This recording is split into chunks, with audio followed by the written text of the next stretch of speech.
તો બનાસકાંઠા જિલ્લાના વિભાજનને લઈને દિવસે દિવસે વિવાદ વકરી રહ્યો છે। કાંકરેજ વિસ્તારનો વાવ થરાદમાં સમાવેશ કરાતા વિરોધનો સૂર ઉઠ્યો છે। કાંકરેજને બનાસકાંઠા જિલ્લામાં જ રાખવા માટે ભાજપના પીઢ નેતાએ પણ રજૂઆત કરી છે।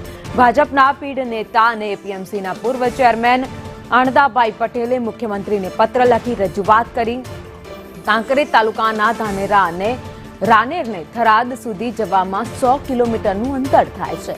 બેંક, ડેરી અને જિલ્લા મહત્વની સંસ્થાઓ પાલનપુરમાં આવેલી હોવાથી કાંકરેજ તાલુકાને બનાસકાંઠા જિલ્લામાં જ રાખવા માંગ કરાઈ છે।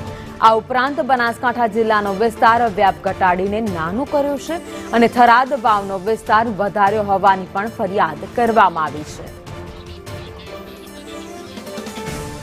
ફોનલાઈન પર ભાજપના નેતા અણદા પટેલ અમારી સાથે જોડાયા છે। અણદાભાઈ, સંદેશ ન્યૂઝમાં આપનું સ્વાગત છે। તમે મુખ્યમંત્રીને રજૂઆત કરી છે।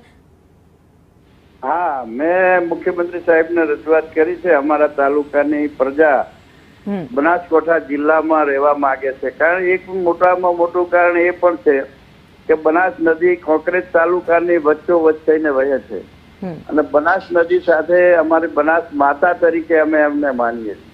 એટલે અમારી અસ્મિતા છે બનાસ નદી, એટલે એ માટે પણ અમને ખૂબ લાગણી છે કે અમે બનાસકાંઠાની ઓળખ અમારી, બનાસ નદીની ઓળખ અમારી, બનાસ અમારે ત્યાંથી વહે છે એની ઓળખ અમે અમારા જિલ્લામાં બનાસકાંઠામાં રહેવા માંગે છે, એવી આખા સ્વયંભૂ આખા તાલુકાની પ્રજાની માંગ છે। અણદાભાઈ, આપ અમારી સાથે જોડાયા, આપનો આભાર।